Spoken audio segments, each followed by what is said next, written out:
Help desk partner YouTube চ্যানেলে তোমাদের সকলকে আবারও স্বাগত। জানো যে আগামী মাস থেকেই পশ্চিমবঙ্গে শুরু হতে চলেছে আয়ুষ্মান ভারত। তো আয়ুষ্মান ভারত নিয়ে আজকে আমাদের এই বিষয় নিয়ে আলোচনা করব।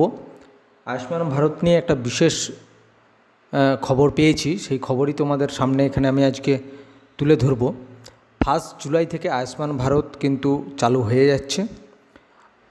যেটুকুন শোনা যাচ্ছে যে অনলাইনের মাধ্যমেই এই কার্ড কিন্তু পাওয়া যাবে বা করতে হবে। তার আগে সরকারিভাবে যারা আয়ুষ্মান পেতে চলেছেন তাদের কিন্তু একটা ভেরিফিকেশন হবে। সেই ভেরিফিকেশনের কাজ কমপ্লিট হওয়ার পরে কিন্তু আয়ুষ্মান ভারতের যে কার্ড, সেই কার্ড কিন্তু আপনারা হাতে পাবেন। তো এটা আমার channel help desk partner YouTube channel. এই চ্যানেলে আমি বিভিন্ন ধরনের ভিডিও দিয়ে থাকি। যারা আমার ভিডিও নতুন দেখছো তারা আমার এই চ্যানেলে এসে এই ভিডিওগুলো দেখতে পারো। খুবই কাজের এবং প্রয়োজনীয় ভিডিও। আর যারা ভিডিওটি দেখছো, যারা আমার আরও আগামী দিনের ভিডিওগুলো পেতে চাইছো বা যাদের এই ভিডিওগুলো দেখে উপকৃত হচ্ছ, তাদেরকে বলবো চ্যানেলটাকে আমার সাবস্ক্রাইব করে রাখবে। তারা নিত্য নৈমিত্তিক আমি যে ভিডিওগুলো দেবো সেই ভিডিওগুলো কিন্তু তোমরা দেখতে পাবে। তো যাই হোক, কথা না বাড়িয়ে আজকের প্রসঙ্গ নিয়ে আলোচনা করি।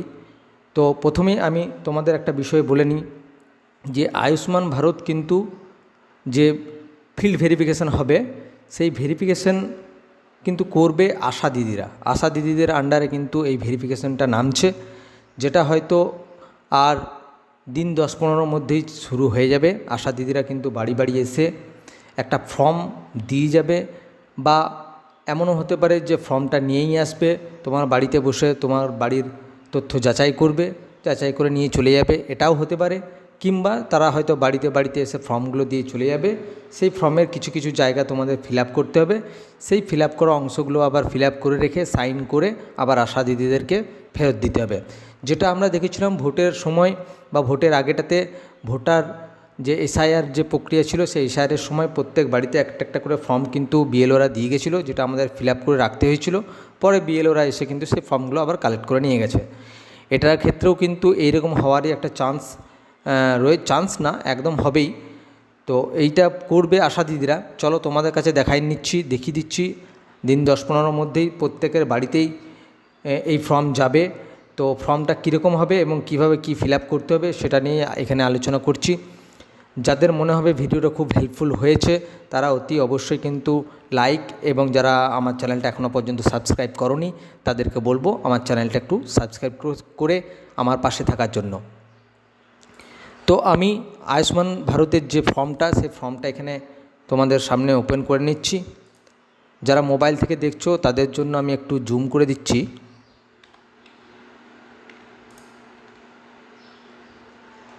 যারা মোবাইল থেকে দেখবে তাদের জন্য একটু আমি জুম করে দিলাম। এই ফর্মটা কিন্তু আশা দিদিরা তোমাদের বাড়িতে নিয়ে আসবে এবং এই ফর্মটা তোমাদেরকে দেবে। এই ফর্মটা কিন্তু অনেক অংশেই কিন্তু ফিল আপ করাই থাকবে, কিছু কিছু অংশ ফাঁকা থাকবে, সেই অংশগুলোকে তোমাদের ফিল আপ করে দিতে হবে। তো ফর্মটা দুটো পার্টে থাকবে, দুটো পেজে থাকবে, একটা পেজ এবং এই একটা পেজ, দুটো পেজ। আমি পুরোটাই দেখাবো এবং পুরোটাই বিষয়টা নিয়ে আলোচনা করব। তো এইটা হচ্ছে ফর্ম, এটা আশা দিদিরা নিয়ে আসবে। ইউটিউবের গাইডলাইন অনুযায়ী এখানে আমি যে কালো কালো বর্ডারগুলো দেখতে পাচ্ছ, এগুলো আমি মুছতে বাধ্য হয়েছি বা হাইড করতে বাধ্য হয়েছি, নাহলে ইউটিউবে দিলেই এগুলো কিন্তু আমার চ্যানেলের ক্ষতি হবে। তার জন্য আমি এই অংশগুলোকে বাদ দিয়ে দিয়েছি, কিন্তু এই অংশগুলো কী লেখা থাকবে আমি সবই বলে দিচ্ছি তোমাদেরকে। তো এইটা হচ্ছে আয়ুষ্মান ভারতের ফর্ম, যেটা 10-15 দিনের মধ্যেই কিন্তু তোমাদের প্রত্যেকের বাড়ি বাড়ি পৌঁছে যাবে। আর একটা কথা এখানে বলে দিই, এই ফর্মটা কিন্তু তারাই পাবে যাদের রেশন কার্ড AAY, SPHH এবং PHH এই তালিকাভুক্ত যাদের রেশন কার্ড রয়েছে তারাই কিন্তু বাড়িতে বাড়িতে এই ফর্ম পাবে। যারা RKSY 1, RKSY 2 বা জেনারেল ক্যাটাগরির যাদের রেশন কার্ড রয়েছে তাদের বাড়িতে কিন্তু এই ফর্ম যাবে না, তাদের তথ্য কিন্তু সরকার সংগ্রহ করবে না। যেটুকুন সূত্র মারফত খবর পাচ্ছি যে এই 3 ক্যাটাগরির যাদের রেশন কার্ড রয়েছে তাদের কিন্তু আয়ুষ্মান ভারত কার্ড হয়ে যাবে। RKS1 RKS2 বা অন্যান্য ক্যাটাগরিতে যারা রয়েছেন তাদের ক্ষেত্রে কি হবে তার এখনও পর্যন্ত সঠিক খবর পাওয়া যায়নি। পেলেই আমি কিন্তু আবার তোমাদেরকে জানাবো। আপাতত যারা এই 3 ক্যাটাগরিতে যারা রয়েছেন, রেশন কার্ড যাদের রয়েছে তাদের প্রত্যেকের বাড়িতেই কিন্তু এই ফর্ম পৌঁছে যাবে আশা দিদিরা নিয়ে, এবং এই ফর্মে কি থাকবে এবং কিভাবে ফিল আপ করতে হবে সেটাও আমি তোমাদেরকে জানিয়ে দিচ্ছি। প্রথমেই দেখবে এরকমভাবে লেখা থাকবে আয়ুষ্মান ভারত প্রধানমন্ত্রী জন আরোগ্য যোজনা আবেদনকারী যাচাইকরণ ফর্ম, পারিবারিক স্তরে তথ্য সংগ্রহ ফর্ম। এটা পরিবারে যতজন সদস্য থাকবে, যতজনের রেশন কার্ড রয়েছে তাদেরই কিন্তু আসবে। অ্যাকচুয়ালি এটা এই ফর্মটা এসেইছে রেশন কার্ড থেকেই, অতএব রেশন কার্ড যাদের যাদের থাকবে পরিবারের তাদেরই কিন্তু এই ফর্ম, তাদের কিন্তু সেই পরিবারের সেই ব্যক্তিরই কিন্তু এই ফর্মটা আসবে। এবারে এখানে একটা ইউনিক নাম্বার লেখা থাকবে, আমি নাম্বারটা হাইড করে দিয়েছি। সম্ভবত এই নাম্বারটাই আয়ুষ্মান কার্ডের নাম্বার হতে পারে, আমি সঠিক এটা বলতে পারছি না, তবে হতে পারে। ইউনিক একটা নাম্বার প্রতিটা ফর্মেরই কিন্তু আলাদা আলাদা আছে, এই ফর্মটারও একটা ইউনিক নাম্বার এখানে আছে। এবারে এখানে তারিখ, যে তারিখে এই ফর্মটা তোমার বাড়িতে দিয়ে যাচ্ছে বা যে তারিখে দিদিমণিরা আশা দিদিরা এসে এই ফর্মটা নিয়ে যাবে সেই তারিখটা এখানে কিন্তু বসাতে হবে। আধার নম্বর অলরেডি ফিল আপ করাই থাকবে, লাস্ট শুধু 4টা অক্ষর হাইড করা থাকবে না, এই 4টা অক্ষর একটু মিলিয়ে নিতে হবে। মিলাবার কিছুই নেই, যদিও এগুলো আধারের সঙ্গে যেহেতু রেশন কার্ড লিঙ্ক করাই আছে সেহেতু সেই হিসাবেই কিন্তু এই ফর্মটা এসেছে। আবেদনকারীর নাম এখানে দেয়াই থাকবে, শ্রাবণী, যার যেটা নাম তার সেরকম নাম এবং টাইটেল দেয়া থাকবে। রেশন কার্ড নাম্বার যার যেটা সেটাই কিন্তু এখানে প্রিন্ট করাই থাকবে। এবার রেশন কার্ডের বিভাগ বা কী ক্যাটাগরি রেশন কার্ড সেটা কিন্তু এখানে দেওয়া থাকবে, যেটা হবে সেটার পাশে কিন্তু এরকম টিকচিহ্ন দেওয়া থাকবে। এই ব্যক্তির ক্ষেত্রে কিন্তু এই রেশন কার্ডটা PHH, তাই PHH এর টিকচিহ্ন দেওয়া আছে। এরপরে এখানে আধারযুক্ত মোবাইল নাম্বার দেওয়া থাকবে, আধার সঙ্গে যে মোবাইল নাম্বারটা লিঙ্ক করা আছে সেই মোবাইল নাম্বারটি এখানে লেখা থাকবে অলরেডি। এবারে লিঙ্গ কী সেটা কিন্তু এখানে দেওয়া থাকবে, পুরুষ না মহিলা সেখানে টিকচিহ্ন দেওয়াই থাকবে। এবং আপনার আধার অনুযায়ী যে ডেট অফ বার্থ রয়েছে বা জন্ম তারিখ রয়েছে সেই জন্ম তারিখ কিন্তু হুবহু এখানে চলে আসবে। এই প্রথম পার্টটা কিন্তু ফিল আপ করার কোনো প্রয়োজন হবেই না, আপনি শুধু একটু চেক করে মিলিয়ে নেবেন যে ঠিকঠাক আছে কিনা। এবারে সম্পূর্ণ ঠিকানা, বাড়ির নম্বর, রাস্তা, গ্রাম, ওয়ার্ড যেটা যার ক্ষেত্রে প্রযোজ্য হবে সেটা, এটা অনেকের ক্ষেত্রে ফিল আপ করাই থাকবে, আবার অনেকের ক্ষেত্রে ফিল আপ করা থাকবে না। যাদের থাকবে না তাদের কিন্তু এখানে ম্যানুয়ালি হাতে লিখে দিতে হবে, পুরো ঠিকানাটা আপনার সম্পূর্ণ বাড়ির অ্যাড্রেসটা কিন্তু এখানে বসিয়ে দিতে হবে। যাদের ফিল আপ করা থাকবে তাদের ক্ষেত্রে লেখার দরকার নেই। এরপর আপনার জেলা লেখা থাকবে বাঁকুড়া, ব্লক বা পৌরসভা হলে আপনার ব্লকের নাম, পৌরসভা হলে পৌরসভার নাম এখানে লেখা থাকবে, গ্রাম পঞ্চায়েত হলে গ্রাম পঞ্চায়েতের নাম, ওয়ার্ড হলে ওয়ার্ডের নাম লেখা থাকবে। এবারে আপনার পরিবারের যিনি প্রধান থাকবেন সেই পরিবারের হেড অফ দ্য ফ্যামিলির নাম কিন্তু এখানে দেওয়া থাকবে। এর পরের ঘরটা কিন্তু ফাঁকা থাকবে, আপনার পরিবারে কতজন সদস্য বর্তমানে রয়েছে সেই সদস্যর সংখ্যাটা এখানে ফিল আপ করতে হবে, 1 জন 2 জন 3 জন 4 জন এইভাবে। এবং যে ব্যক্তির এখানে ফর্মটা ফিল আপ করছি, অতএব এই শ্রাবণী নাম্বার যদি থাকে তাহলে প্যান নাম্বার কিন্তু এখানে লিখে দিতে হবে। এরপরে যেটা থাকবে এপিক নম্বর, এসি নম্বর, পার্ট নম্বর, ক্রমিক নম্বর। ভোটার এই ক্ষেত্রে আমি বলে দিই, এই তথ্যটা ফিল আপ করতে গেলে যেটা তোমাদের সবচেয়ে কাজে লাগবে, ভোট দেওয়ার সময় বা ভোটের ঠিক আগের মুহূর্তে বিএলওরা একটা ভোটার স্লিপ কিন্তু সবাইকে দিয়ে গেছিলো। এই ভোটার স্লিপটা যদি কারো থেকে থাকে, এই ভোটার স্লিপটা থেকে কিন্তু তোমরা এই নাম্বারগুলো কিন্তু সব পেয়ে যাবে। যদি কেউ বাড়িতে রেখে দিয়ে থাকো তাহলে কিন্তু ওই স্লিপটা থেকেই তুমি এই পুরো অংশটা কিন্তু ফিল আপ করে নিতে পারবে। নচেত তোমাকে কিন্তু অনলাইনের মাধ্যমে এটাকে ফিল আপ করতে পারো, কিংবা তোমার যদি জানা থাকে তাহলে ওইটা তুমি ফিল আপ করে নিতে পারো। এপিক নাম্বার হচ্ছে ভোটার কার্ড নাম্বারটা এখানে লিখতে হবে। এসি নাম্বার হচ্ছে তোমার যে বিধানসভা নাম্বার, সেই বিধানসভার নাম্বারটা লিখতে হবে, 250, 253, 247 যার যেটা হবে আর কি সেরকমভাবে এখানে কিন্তু লিখতে হবে।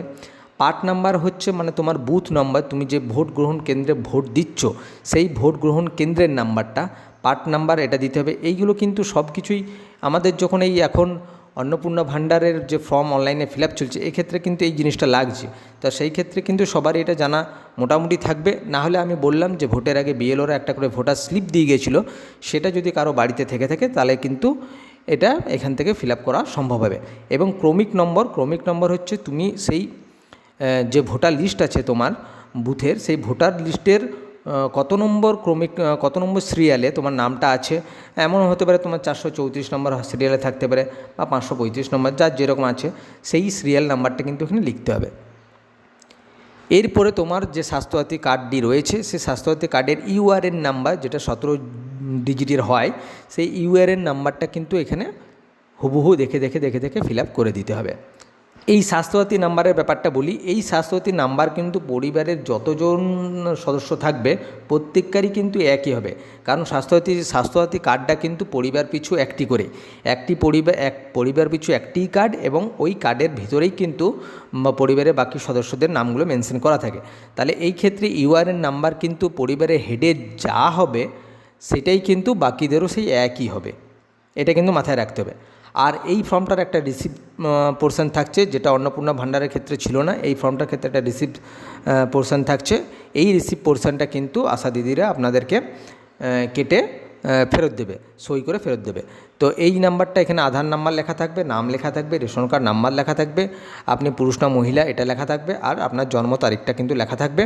এবং এখানে যে FLW মানে ফ্রন্টলাইন ওয়ার্কার যিনি থাকছেন, মানে আশা দিদিদের দায়িত্বে থাকছেন, তিনি এখানে কিন্তু ফর্মটা যখন আপনার কালেকশন করবেন তখন কিন্তু এখানে সাইন করে নাম এবং সাইন করে কিন্তু আপনাকে এই রিসিভের পার্টটি, এইটুকুন পার্টটা এখানে কেটে কিন্তু আপনাকে বা ছিঁড়ে আপনাকে এটা কিন্তু দিয়ে দেবে। আচ্ছা, এর যে দ্বিতীয় পার্টটা রয়েছে সেই দ্বিতীয় পার্টটা হচ্ছে যে এই আয়ুষ্মান ভারত কার্ড আপনি পেতে পারেন কি না পারেন সেইটার মাপকাঠি করার এই কয়েকটি বিষয় রয়েছে। এই যে কয়েকটি বিষয় এখানে রয়েছে 7-8টা, এই বিষয়গুলোর মধ্যে এখানে যদি একটা তো হ্যাঁতে টিকচিহ্ন পড়ে তাহলে কিন্তু আপনার নাম কিন্তু আয়ুষ্মান কার্ড থেকে বাদ চলে যাবে। যদিও আপনার রেশন কার্ডের ভিত্তিতে যদিও আপনি পাওয়ার যোগ্য হন, তবুও যদি এই ক্যাটাগরির মধ্যে কোনো একটাতে অংশে যদি আপনার হ্যাঁ হয় তাহলে কিন্তু আপনার নাম এই কার্ড থেকে বাদ হতে পারে। তো সেক্ষেত্রে কী জিনিস রয়েছে, পারিবারিক বার্ষিক আয় 8 লক্ষ টাকার বেশি হলেই আপনি এখান থেকে বাদ পড়বেন, এবং এই জায়গায় যদি হ্যাঁ হয়ে যায় তাহলে বাদ পড়ে যাচ্ছেন। পরিবারের কোনো সদস্য আয়কর প্রদান করে কি না, এক্ষেত্রে হ্যাঁ হলেও আপনি বাদ চলে যাচ্ছেন। SIR বা WBA-LA 2026 যে নির্বাচন হলো সেটাতে ASDD মানে অ্যাবসেন্স সিক ডিলিট, এই যে ভোটার তালিকা সেখানে যদি আপনার নাম থাকে তাহলে যদি হ্যাঁ হয় তাহলে আপনি সেক্ষেত্রে বাদ চলে যাচ্ছেন। SIR এর ট্রাইব্যুনালে যদি আপনার বিচারাধীন রয়েছে তাহলে সেক্ষেত্রে যদি হ্যাঁ হয় আপনি বাদ চলে যাচ্ছেন। CA আবেদনের মুলতুবি রয়েছে এই তালিকায় যদি থেকে থাকেন তাহলে হ্যাঁ যদি হয় তাহলে বাদ চলে যাচ্ছেন। অন্নপূর্ণা যোজনা উপভোক্তা তালিকা থেকে নাম বাদ দেওয়া হয়েছে এটাতেও যদি হ্যাঁ হয় তাহলেও আপনি বাদ চলে যাচ্ছেন। এবং লাস্টে যেটা রয়েছে ব্যক্তি জীবিত নন বা স্থায়ীভাবে স্থানান্তরিত হয়েছেন, এক্ষেত্রে যদি হ্যাঁ হয় তাহলে কিন্তু আপনি বাদ চলে যাচ্ছেন।